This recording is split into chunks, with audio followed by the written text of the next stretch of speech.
Our next poet up here is well known to anyone who runs a business in Richmond. He's a small-time mobster, does lots of shakedowns. I'm kidding. He's a great poet. Come on up, Alan Gerling.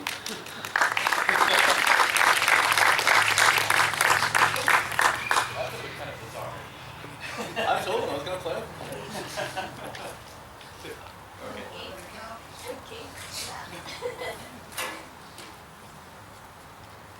Okay, I went to a movie over the summer, so this is about that.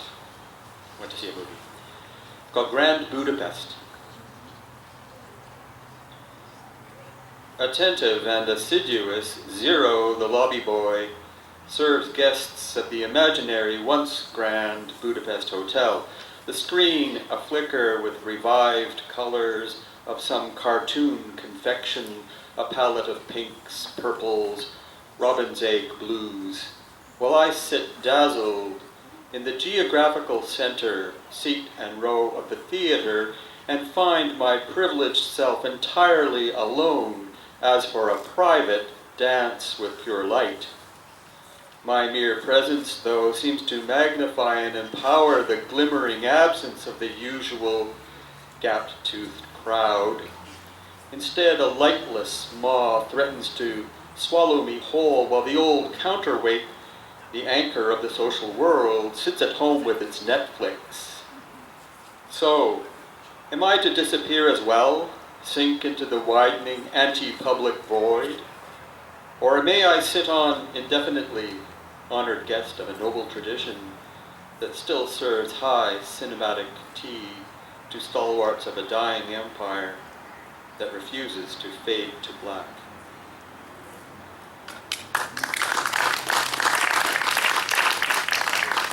Thanks. This doesn't have a title, or it does, but it kind of gives away the poem.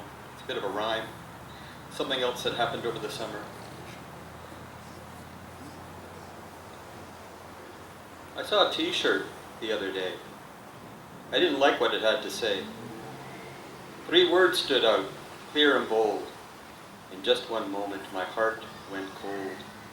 I hesitate to repeat them here. It might bring pain to someone dear. It's important, though, so here they come. The 3 words were, dirty poet scum. Now you understand my feeling. As a poet myself, my mind was reeling. For a second, I was deeply offended. I was the target. I was the intended. Then I thought, no, of course, it's ironic, just nonsense shock, curt and laconic. A punk band name like Dayglow, Abortions, a lame example of verbal contortions. Still, I wondered, what could motivate a person to spew such hate? Towards poets, no less, a harmless, marginal crowd, doing mostly good and not very loud. Or was it a statement of mere self-loathing? Now you know me, it's on my clothing. Then I fell to a notion less easily understood, something more subtle, something not good. The phrasing somehow I'd heard before, on the news, at rallies, in the history of war.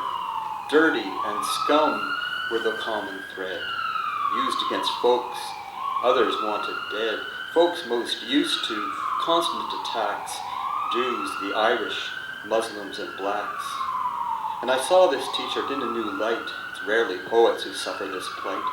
That is, as a convenient stand-in for the hate out there. Impunity for those who only care that their true ugliness be not revealed, hidden behind an innocuous shield.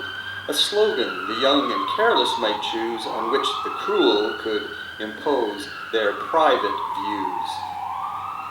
Though I suppose it could even be a satire on that position. For hating the mass of poets is a clear admission that lumping together any group so diverse is just absurd, plain wrong. There's nothing worse. Still, I don't know. Am I reading in too much? Perhaps we poets really are just dirty scum, and I'm the one that's out of touch.